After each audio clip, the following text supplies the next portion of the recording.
This episode is about money and politics, something that you are now having to be very aware of. And we wanted to have you on to share what you've learned about campaign finance since entering the arena. You were talking a little bit about your small dollar donations, but what is that world like? And what are the ways that your opponents are sort of trying to raise money? It's a goddamn nightmare. 2024 was the most expensive election in American history. Over $20 billion spent, and Elon Musk alone dropped nearly $300 million to boost Trump and his PAC friends. Yuck. Meanwhile, regular people were still getting texts that said, "Friend, please let me hold $5. Please let me hold $1. Let me hold something, or else the country is doomed." That contrast between oligarch money and burnout grassroots is where Kat Abughazaleh comes in. My name is Kat Abughazaleh. I'm running for Congress in the 9th District of Illinois. I am a researcher and journalist who covers the far right, and now I'm running for Congress. If her name sounds familiar, you've probably seen her on TikTok or YouTube breaking down how Fox News manipulates viewers. Now, she's testing if that same digital fluency can compete in our current moneyed political environment. And she's using some pretty unconventional methods to raise money and take care of community members. We have raised over $1 million, and our average donation is just $32. I am the only leading candidate to get the majority of my money from small dollar donations. And it has been very fun to do all of these things that I've thought, hey, why don't we do this in politics? For instance, instead of spending a bunch of money on consultants and ads, what if we combined voter outreach and mutual aid? So we've been doing that. Our campaign office doubles as a mutual aid hub. We've done events like a backpack drive where we also register kids' parents to vote, or our kickoff event. We didn't ask for $500 a plate. We asked for pads and tampons for the Period Collective. And it's just been so cool seeing that work in real time. So how did she get here? In an ecosystem built to keep people like her out and running a scrappy, competitive campaign in a city like Chicago. Yeah, so I started my career at Media Matters watching Fox News every night. My specialty was Tucker Carlson. Oof. Yeah, definitely woof. I realized in early 2023 that most people get their information through video. And so I started making video explainers about what I was seeing during my work hours in my spare time. And those just kind of took off. And then in 2024, Elon Musk's lawsuit against Media Matters for accurate reporting ended up costing the company a lot of money. And so I got laid off. I freelanced since then. I worked with Mother Jones, Teo News, People for the American Way, and did my own work as well. And then I got deposed by Elon Musk, and that was fun.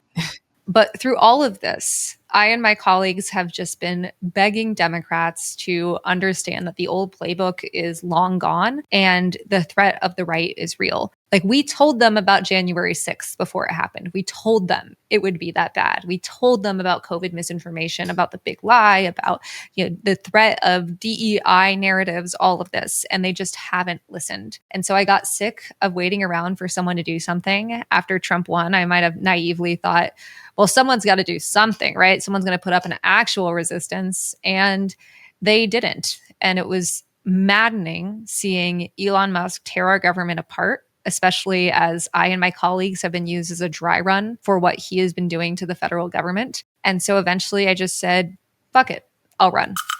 When we come back, I talk to Kat about how specifically she's navigated fundraising, and I chat with Zohran Mamdani about how New York City has made it easier for everyday people to seek office. So how are all of these rich people raising money for their campaigns? The same way they do everything else, by knowing other rich people. It's a goddamn nightmare, I can tell you that. I have learned a few things about campaign finance overall, and we can dive into whichever one you want first. The system is built to make it difficult for people that are not very rich and or very well connected to run for office. It is extremely inaccessible to run for office if you are poor. Second, the way that most politicians get their money is by dialing rich people, which kind of ties into the first one. We're actually launching a new project today to see if we can fundraise in a completely new way. And number three, the mutual aid stuff I was talking about, we could have been doing this the whole time. Politicians have chosen to spend their money in the way that they do. And I think it's time that we change it. So where do you want to start, Akilah? Where I wanted to start was to learn more about dialing up those rich people. I learned pretty early on when I was setting up campaign infrastructure. Usually, the first question people will ask you is, how many rich people can you call to ask for a max out donation on day one? So, how many people can you ask for $7,000 on day one? That rubbed me the wrong way for about a billion reasons. Also, you do have to take some upfront costs that you can eventually expense to the campaign, but just setting up a website, for instance, costs money. It's also harder to navigate this entire area without help from either a lawyer or a compliance firm. And finding those resources in the first place takes time and money. And that's something that a lot of working class people don't have. Now, I am not the two criteria I mentioned of very rich or very well connected. I am neither of those, but I have a big platform that I've built myself, but it's still this huge privilege to start with. And I had a lot of faith in our message and what we wanted to build. And so that is how we started. It just kind of took off like gangbusters. And I think there was a huge appetite for a candidate that's willing to say, grow a fucking spine. Yeah. This is something a lot of people don't know. If you are a non-incumbent candidate, meaning if you are challenging an incumbent or you're not already in, this position, you can take a salary, which is taken from the donations that you receive.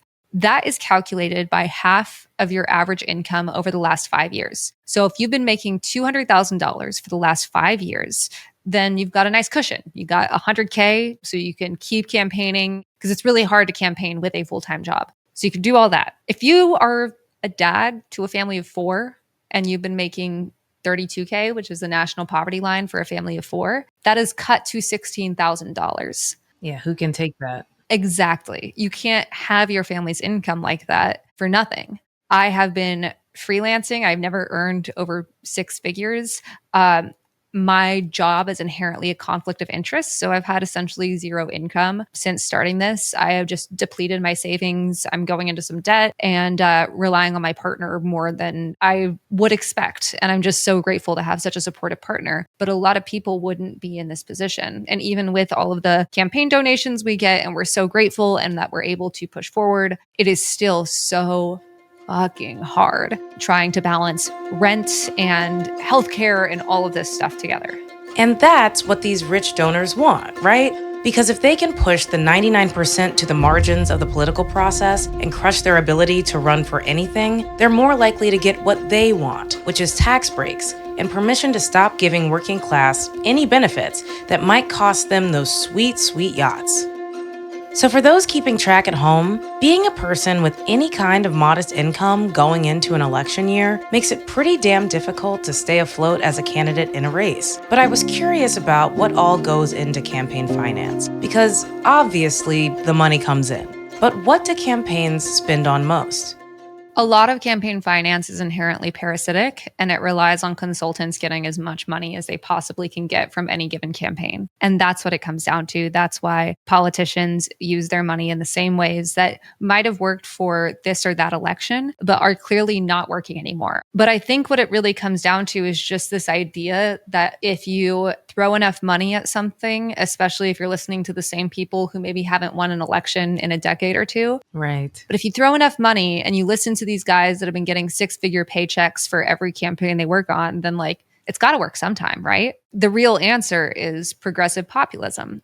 And so many of the most powerful in our society, that's the last thing they want, because it would mean making a few million less dollars. You've been incredibly transparent, documenting and educating people about your experience and the process, especially on, your platform on YouTube. You published a video titled How to Read Campaign Finance Reports and What's in Mine, and another one called The Stupid Politics Behind FEC Reports. What do your campaign finance reports show that's different from your opponents in this race?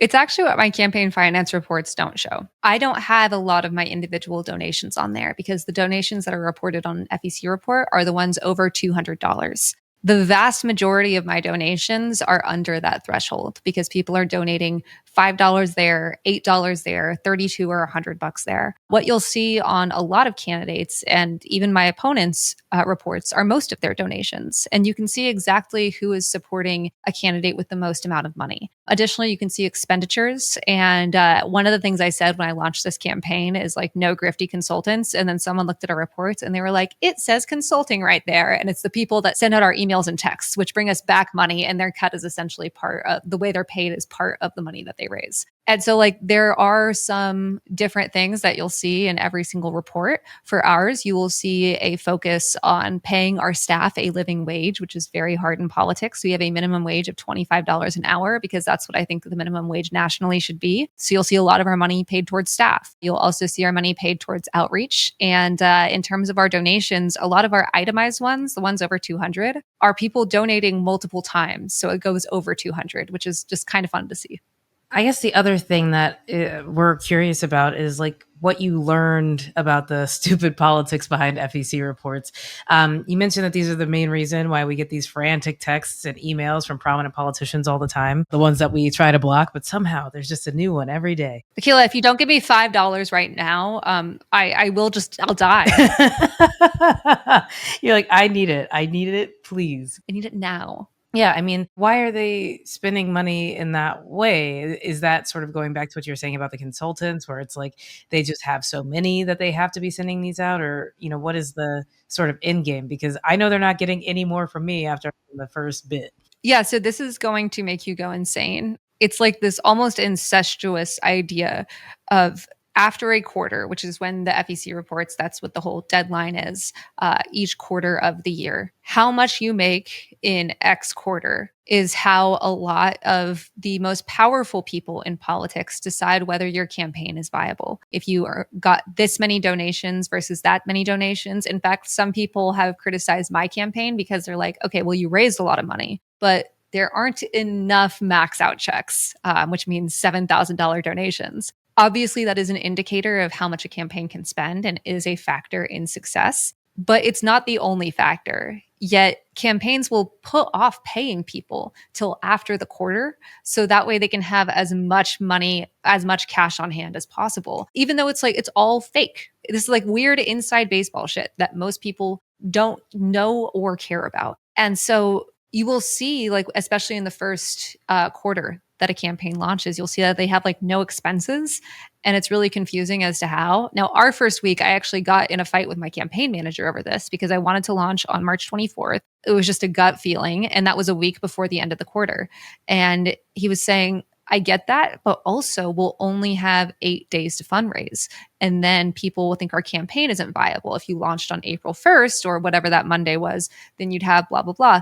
And I was just like, what better way to show that all of this is fake? Because none of this should matter. It shouldn't be about how many rich people you can call. It shouldn't be about a certain type of person that is poring over these reports and being like, well, that person is more viable than this person because they have this many rich people in their contacts. There are some ways that this is used in like non-shitty ways. A lot of endorsers, including unions, will look at FEC reports to determine if a candidate is viable because they might really like someone, but be like, hey, I'm not sure if that person can win. In our system, money is inherently part of that. The screwed up part is having to ask people for money because I want to get money out of politics.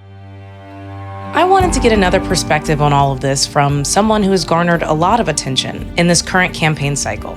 A year ago, very few people in New York knew about a 33-year-old assemblyman named Zohran Mamdani. Nobody knew who this guy was. He created an extraordinary and unprecedented grassroots movement. New York mayoral candidate Zohran Mamdani.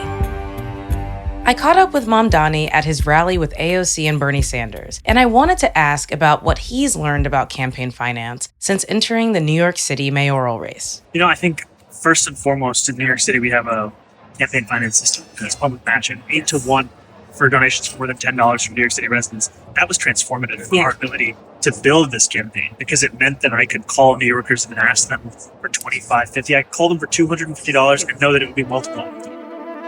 Quick sidebar. Since 2022 in New York, candidates for state office can opt in to receive public matching funds on small dollar in-district contributions.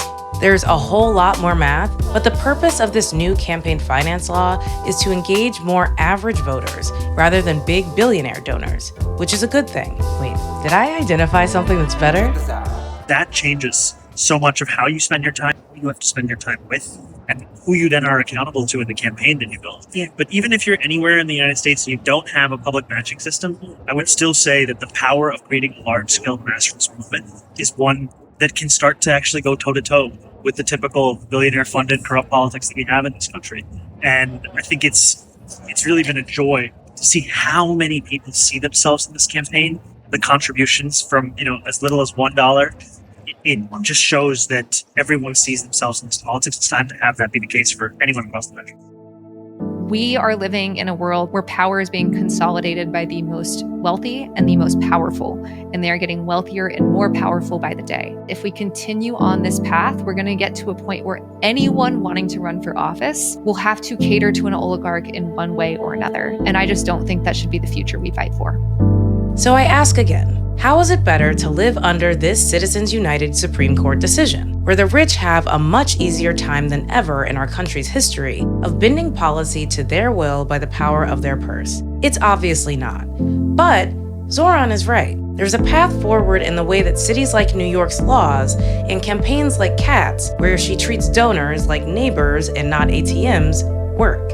And in states like Montana, there's a ballot initiative to basically rework the corporate charter, effectively limiting businesses' abilities to use Treasury funds for political spending. In other words, on a state-by-state basis, Citizens United could be weakened, and it may be in a corporation's best interest to come up with a mandate that makes it easiest for them to do business in all 50 US states. Cool. So too long didn't read. It's not better, but the future might be.